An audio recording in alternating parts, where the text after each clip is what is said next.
Hello everyone, অনুয়ন্তিকা লাইফস্টাইলে mini ব্লগে সবাইকে স্বাগত। আশা করি সবাই খুব ভালো আছেন, আর আমিও খুব ভালো আছি। আগের ভিডিওতে দেখেছেন তো যে আমার বান্ধবীর রিসেপশানে আমি গেছিলাম। তো রিসেপশানে গেছিলাম, কিন্তু কী কী খাওয়া দাওয়া করেছি সেটা আপনাদের সাথে শেয়ার করা হয়নি। তো এখানে প্রায় আমরা খেতে বসতে বসতে দুটো অলমোস্ট বেজে গেছিলো, 2টো থেকে 2:30, কারণ সব শেষ ব্যাচ আমরাই ছিলাম। তো যাই হোক, আর ওরা যেহেতু ঘরে খাবে, ওদের খাওয়া দাওয়াটা ঘরে করা হয়েছে। তো এখানে ফার্স্টে প্লেট দিয়ে দিয়েছিল, লেবু দিয়ে দিয়েছে, লবণ দিয়ে দিয়েছে, তারপরে মাঝখান ফিশ ফ্রাই ছিল, কিন্তু এত শেষে আমরা খেতে বসেছি তাই জন্য ওটা শেষ হয়ে গেছে।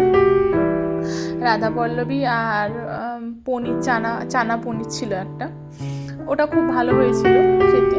দেন আমি পুরোটা শেষ করে নিয়েছি। তারপরে ওটা খেয়ে পেটটা ভর্তি হয়ে গেছে। তারপরে ছিল ভাত, আর এরপরে জানেন কি আসবে, ডাল।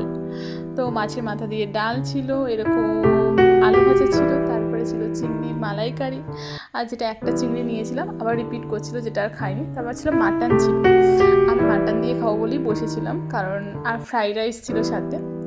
আর এখানে খাওয়া দাওয়া করছিল, আমাকে দেখে সবাই হাসছিল, কারণ সবাই উঠে গেছে তবুও আমার খাওয়া শেষ হয়নি। তো আমি আমি কোনো কথা না বলেই খাওয়া দাওয়া করছিলাম। সবাই আমাকে দেখেই হাসছিল, কিন্তু আমি একটুও হাসছিলাম না, আমি খাওয়া দাওয়াটাই করছিলাম মন দিয়ে। তো যাই হোক, আমার পাশে আমার বান্ধবী বসেছিল, ও প্রচুর হাসছিল, কিন্তু আমার কোনো নেই। আমি বলছিলাম মুখে যে আমার মাটন আর একটু বেশি মাটন হলে ভালো হতো। তো আমি কি বলবো, কিচ্ছু বলার নেই। তো যাই হোক, ভিডিওটা এই পর্যন্ত। ভালো লাগলে সবাই লাইক করবেন। সবাই ভালো থাকবেন।